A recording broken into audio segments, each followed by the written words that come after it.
안녕하십니까, 여러분. 오늘 이 시간 우리가 함께 탐구할 주제는 아마도 인간의 삶에서 가장 복잡하고 흥미로운 영역일 것입니다. 바로 연애와 관계에 관한 이야기입니다. 지난 10년간 수천 명의 커플을 상담하면서 저는 놀라운 패턴을 발견했습니다. 어제 상담한 의대생 커플이 한 달 전 만났던 배달기사 커플과 정확히 같은 문제로 고민하는 모습을 보며 깨달았습니다. 사람은 모두 다르지만 관계의 메커니즘은 놀라울 정도로 유사하다는 사실을. 몇 주 전 저에게 상담을 요청한 32세 여성분의 이야기로 시작해보겠습니다. 이분은 경제적으로 성공했고 외모도 훌륭하며 지적인 대화도 가능한 매력적인 분이었습니다. 그러나 그녀의 고민은 이것이었습니다. 왜 좋은 남자는 나를 진지하게 만나려 하지 않는 것일까? 저는 그녀에게 몇 가지 질문을 던졌습니다. 그녀가 찾는 좋은 남자란 무엇인지, 그녀가 연애에서 보여주는 패턴은 무엇인지. 대화를 진행하며 점차 드러난 진실은 우리 모두가 연애 시장의 법칙을 제대로 이해하지 못하고 있다는 것이었습니다. 오늘 이 영상은 제가 10년간 관계 전문가로 일하며 관찰한 100가지 진실에 관한 것입니다. 이 내용이 여러분 모두에게 적용되는 것은 아닙니다. 하지만 이 시간이 끝날 때 여러분은 관계의 역학과 성공적인 연애를 위한 새로운 관점을 얻게 될 것입니다. 지금 여러분의 마음속에 떠오르는 그 특별한 사람을 생각하며 이 시간을 함께 하시기 바랍니다. 1년의 시장의 역학과 현실. 현대 연애 시장은 생각보다 훨씬 더 복잡한 경제 시스템과 유사합니다. 제가 대학생들과 진행한 연구에 따르면 데이팅 앱에서는 상위 20%의 남성이 여성들의 80%에게 좋아요를 받는 현상이 실제로 관찰됩니다. 이를 파레토 원칙이라고 합니다. 지난주 한 포럼에서 무려 5,000명을 대상으로 설문조사를 실시했습니다. 당신이 생각하는 자신의 매력 점수는 몇 점인가? 놀랍게도 응답자의 87%가 자신을 평균 이상이라고 평가했습니다. 이것이 바로 레이크 워비건 효과입니다. 모두가 자신을 평균 이상이라고 생각하는 현상이죠. 하지만 논리적으로 이는 불가능합니다. 제 사무실에 방문한 25세 남성은 자신을 보통 외모라고 생각했지만 데이팅 앱에서는 최상위 모델 수준의 여성만 선택하고 있었습니다. 그의 실제 매칭률은 0.5% 미만이었습니다. 이것이 바로 현실과 기대 사이의 불일치입니다. 여러분, 연애 시장에서 가장 중요한 것은 자신의 위치를 정확히 파악하는 것입니다. 이는 자존감을 낮추라는 말이 아닙니다. 오히려 자신의 현실적인 매력 포인트를 파악하고 그것을 극대화하라는 의미입니다. 연애는 주식 시장과 비슷합니다. 저평가된 우량주를 찾는 안목이 필요합니다. 그리고 더 중요한 것은 스스로를 우량주로 만드는 것입니다. 2023년 한 연구에서 발견한 사실은 파트너를 찾는 과정에서 가장 큰 장애물은 외부 요인이 아니라 자기 인식의 부족이었습니다. 예를 들어볼까요? 제 친구 중 한 명은 30대 초반의 평범한 외모를 가진 남성입니다. 그는 5년간 데이팅 앱을 사용했지만 성과가 없었습니다. 그러다 그는 자신의 강점을 부각시키는 방향으로 프로필을 변경했습니다. 그리고 자신과 비슷한 가치관을 가진 여성들에게 집중했습니다. 결과는 6개월 안에 현재의 아내를 만났습니다. 이처럼 연애 시장에서 성공하려면 자신의 강점을 알고 그것에 투자하며 비현실적인 기대를 조정하는 것이 필요합니다. 스스로를 발전시키는 과정은 결국 더 좋은 파트너를 만나는 지름길입니다. 이 남성 심리의 진실과 오해.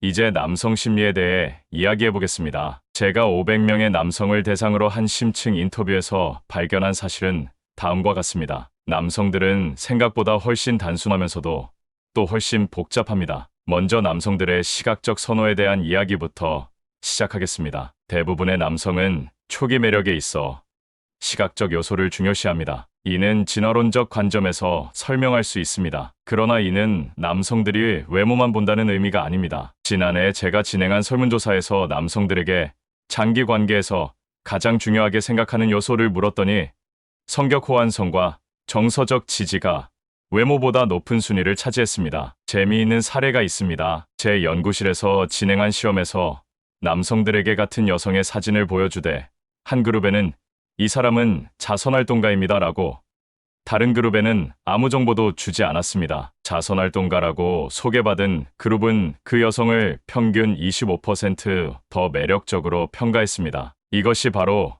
후광 효과입니다. 또 다른 흥미로운 사실은 남성들의 신호 해석 능력에 관한 것입니다. 여성이 보내는 미묘한 호감 신호를 남성들이 얼마나 정확히 해석할까요?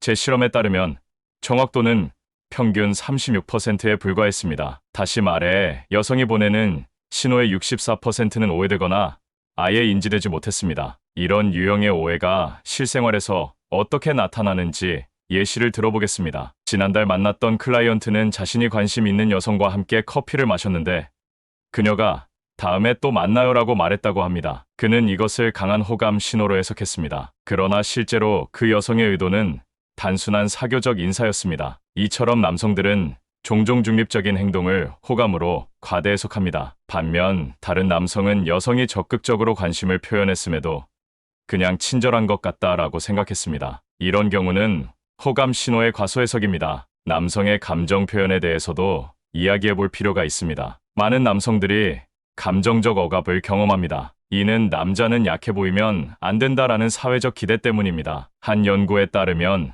남성들은 연인에게조차 자신의 불안이나 두려움을 표현하는데 평균 6개월이 걸린다고 합니다. 이러한 감정적 억압은 종종 관계에서 문제를 일으킵니다. 제가 만난 한 커플은 5년간 교제했지만 남성이 자신의 불안이나 두려움을 전혀 표현하지 않아 여성 파트너는 그가 정말 나를 신뢰하는지 의심했습니다. 남성들의 또 다른 특성은 문제 해결 지향성입니다. 여성이 문제를 이야기할 때 남성들은 흔히 즉시 해결책을 제시하려 합니다. 그러나 많은 경우 여성은 단지 공감과 이해를 원할 뿐입니다. 이러한 소통 방식의 차이는 수많은 부부 상담에서 반복적으로 등장하는 주제입니다. 마지막으로 남성의 성적 욕구에 대한 오해를 짚어보겠습니다. 남성의 성적 욕구가 높다는 것은 사실이지만 이것이 곧 정서적 연결 없이도 만족한다는 의미는 아닙니다. 제 연구에 참여한 80%의 남성들은 장기적으로 정서적 연결이 없는 성관계는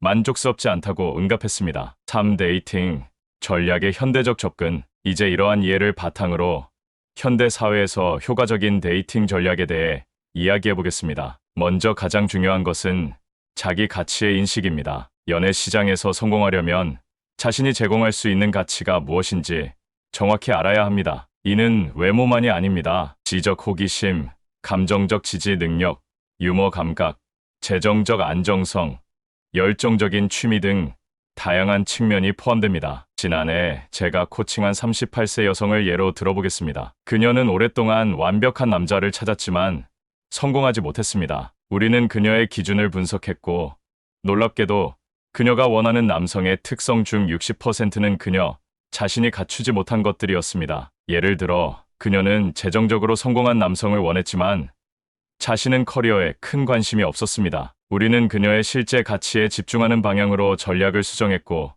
6개월 후 그녀는 비슷한 가치관을 가진 파트너를 만났습니다. 이제 신호 보내기에 대해 이야기해 보겠습니다. 앞서 말했듯이 남성들은 미묘한 신호를 놓치기 쉽습니다. 따라서 관심 있는 남성에게는 명확하되 압박을 주지 않는 신호를 보내는 것이 중요합니다. 예를 들어 이번 주말에 새로 오픈한 카페에 가볼 생각인데 함께 가면 좋을 것 같다라는 말은 직접적인 제안이지만 부담스럽지 않습니다. 반면 언제 만날 수 있어? 처럼 열린 질문은 상대방에게 주도권을 너무 많이 넘기는 것일 수 있습니다. 데이팅 앱의 활용에 대해서도 몇 가지 조언을 드리겠습니다. 현대 사회에서 온라인 데이팅은 피할 수 없는 현실입니다. 그러나 모든 앱이 같은 목적을 가진 것은 아닙니다. 제 연구에 따르면 유료 앱이나 진입 장벽이 높은 앱일수록 진지한 관계를 찾는 사람들의 비율이 높습니다. 또한 프로필 작성 시 진정성이 핵심입니다. 인위적인 사진이나 과장된 설명은 단기적으로는 관심을 끌 수 있지만 실제 만남에서 실망을 초래합니다. 제 클라이언트 중 한 명은 데이팅 앱에서 자신을 열정적인 여행가로 소개했지만 실제로는 3년간 여행을 가지 않았습니다. 이런 불일치는 첫 데이트에서 바로 드러났고 상대방의 신뢰를 잃었습니다. 이제 첫 만남에 대한 전략을 살펴보겠습니다. 첫 데이트는 편안하면서도 대화가 가능한 환경이 이상적입니다. 카페나 가벼운 점심 식사는 좋은 선택입니다. 너무 긴 첫 만남은 오히려 부담이 될 수 있습니다. 90분에서 2시간 정도가 적당합니다. 첫 만남에서 가장 중요한 것은 경청입니다. 상대방의 이야기를 진심으로 듣고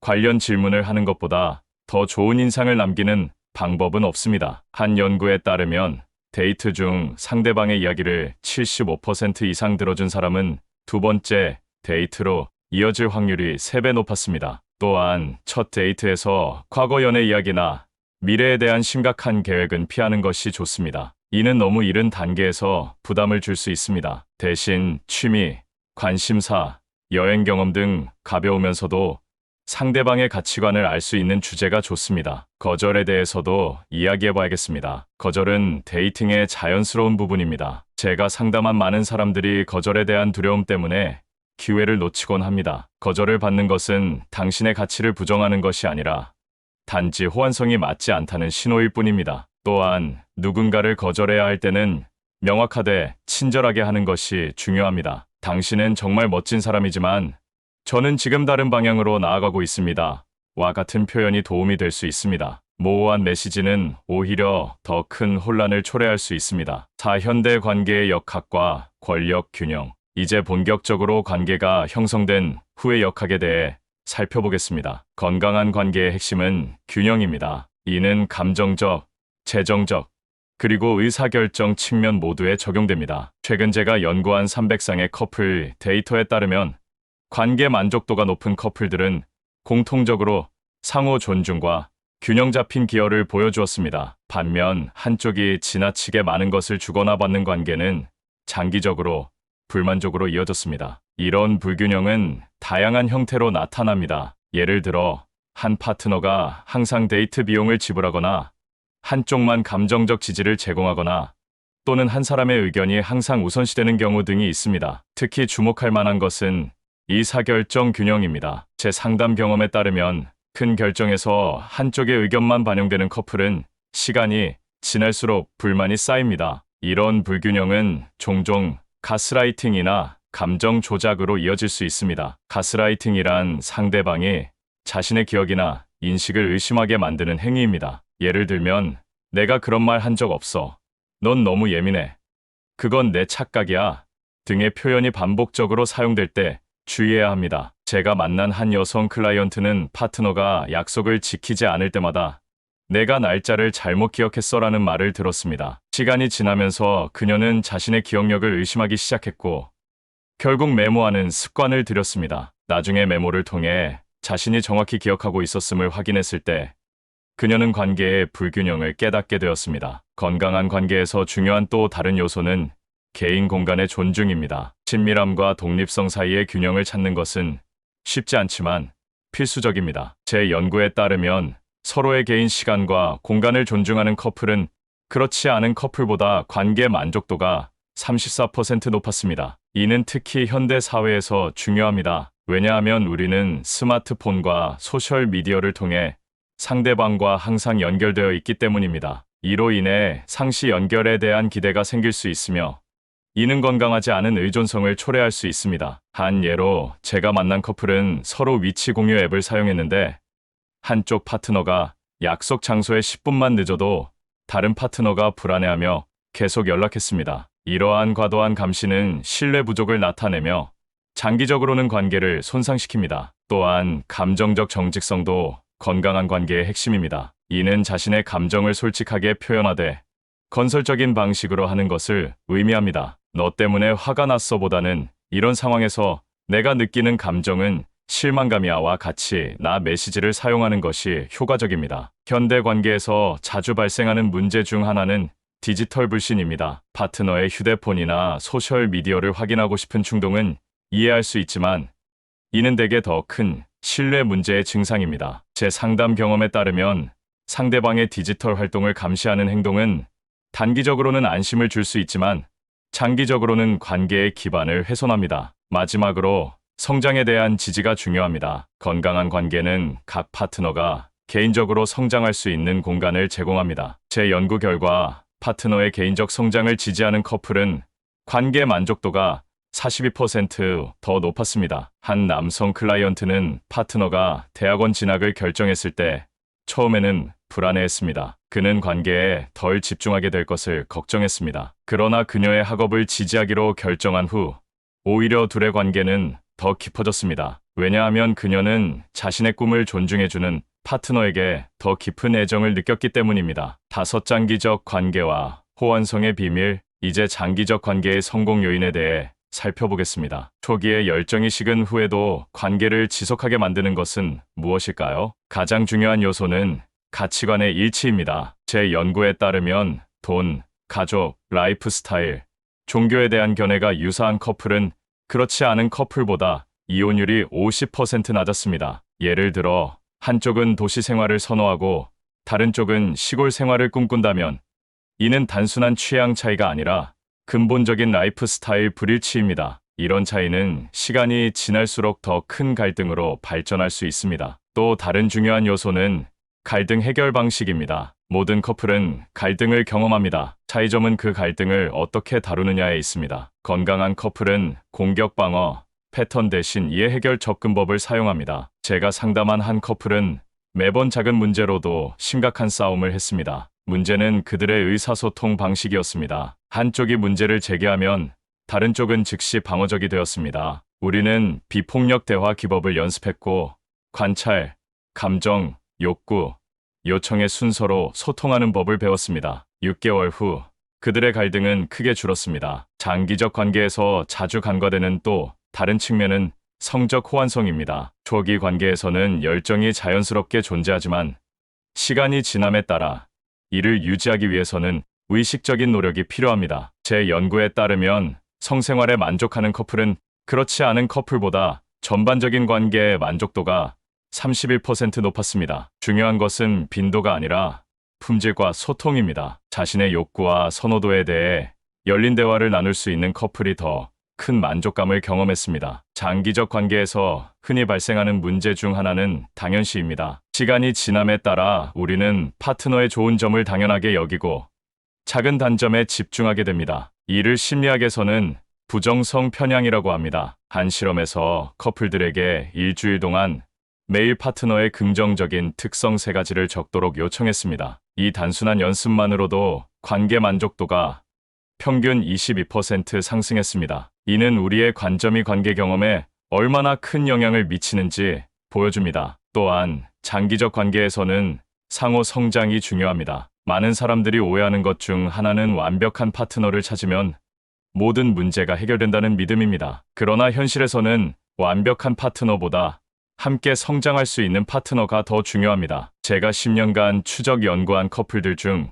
가장 만족스러운 관계를 유지한 이들은 서로의 성장을 지지하고 함께 변화해 나간 커플들이었습니다. 그들은 고정된 특성보다 성장 마인드셋을 가지고 있었습니다. 개인의 정체성 유지도 중요합니다. 건강한 관계에서는 우리가 되면서도 나를 잃지 않아야 합니다. 제 연구에 따르면 개인의 취미, 우정, 목표를 유지하는 사람들이 관계에서 더 만족감을 느꼈습니다. 마지막으로 장기적 관계의 성공에는 의도적인 감사가 필요합니다. 매일 작은 방식으로 파트너에게 감사를 표현하는 것은 관계를 강화합니다. 이는 거창한 제스처가 아니라 일상적인 배려와 인정을 의미합니다. 한 클라이언트 커플은 15년간의 결혼 생활 동안 매일 저녁 식사 전에 서로에게 감사한 일 하나씩을 나누는 습관을 가졌습니다. 이 간단한 의식이 그들의 관계를 튼튼하게 유지했습니다. 6. 디지털 시대의 연애와 새로운 도전. 현대 연애는 디지털 기술의 영향으로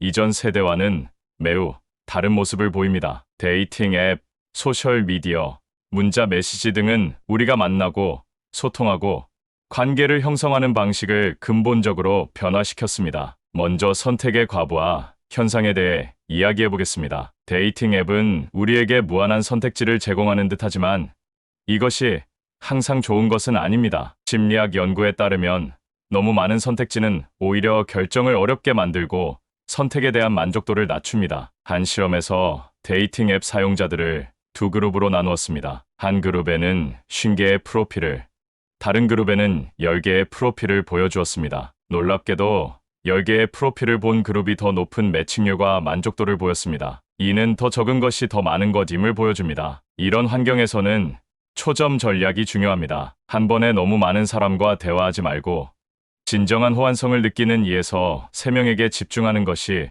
효과적입니다. 또한 디지털 시대에는 텍스트 해석이 관계의 새로운 도전으로 등장했습니다. 문자 메시지는 얼굴 표정, 목소리 톤, 몸짓 등의 비언어적 단서가 없기 때문에 오해가 생기기 쉽습니다. 제가 만난 한 커플은 단순한 알겠어 메시지 때문에 심각한 다툼을 경험했습니다. 한쪽은 이를 무관심으로 해석했고 다른 쪽은 단순히 메시지를 확인했다는 의미였습니다. 이런 오해를 방지하기 위해서는 중요한 대화는 직접 만나거나 최소한 전화로 하는 것이 좋습니다. 소셜미디어는 또 다른 현대적 도전을 제공합니다. 소셜미디어 질투는 많은 커플이 경험하는 문제입니다. 파트너가 다른 이성의 사진에 좋아요를 누르거나 전 연인의 게시물을 계속 확인하는 행동은 불안과 불신을 촉발할 수 있습니다. 이를 해결하기 위해서는 디지털 경계에 대한 열린 대화가 필요합니다. 각자가 소셜미디어에서 편안하게 느끼는 행동 범위에 대해 솔직하게 소통하는 것이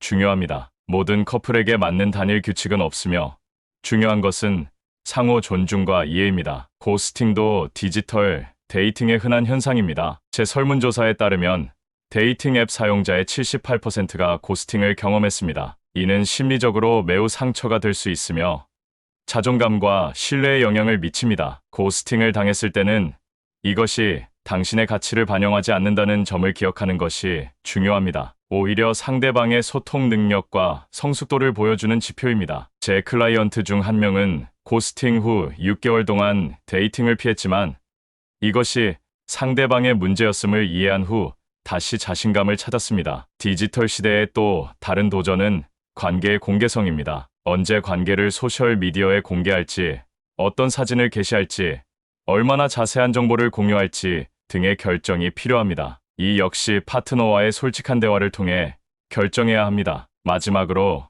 디지털 시대에는 현실과 온라인 페르소나의 일치가 중요합니다. 온라인에서 보여주는 모습과 실제 자신 사이에 큰 차이가 있다면 이는 장기적으로 관계에 문제를 일으킬 수 있습니다. 진정성이 디지털 시대의 연애에서도 여전히 핵심 가치입니다. 지금까지 현대 연애의 다양한 측면을 살펴보았습니다. 연애 시장의 역학부터 남성 심리의 진실, 효과적인 데이팅 전략, 건강한 관계의 비밀, 그리고 디지털 시대의 도전까지 광범위한 주제를 다뤘습니다. 이 모든 내용을 관통하는 핵심 메시지는 세 가지입니다. 첫째, 자기 인식과 자기 가치를 명확히 하는 것이 성공적인 연애의 출발점입니다. 자신이 누구인지, 무엇을 원하는지, 무엇을 제공할 수 있는지 명확히 알 때 더 나은 선택을 할 수 있습니다. 둘째, 효과적인 소통과 경계 설정은 건강한 관계의 기반입니다. 자신의 감정과 욕구를 명확히 표현하고 상대방의 것도 존중하는 능력은 아무리 강조해도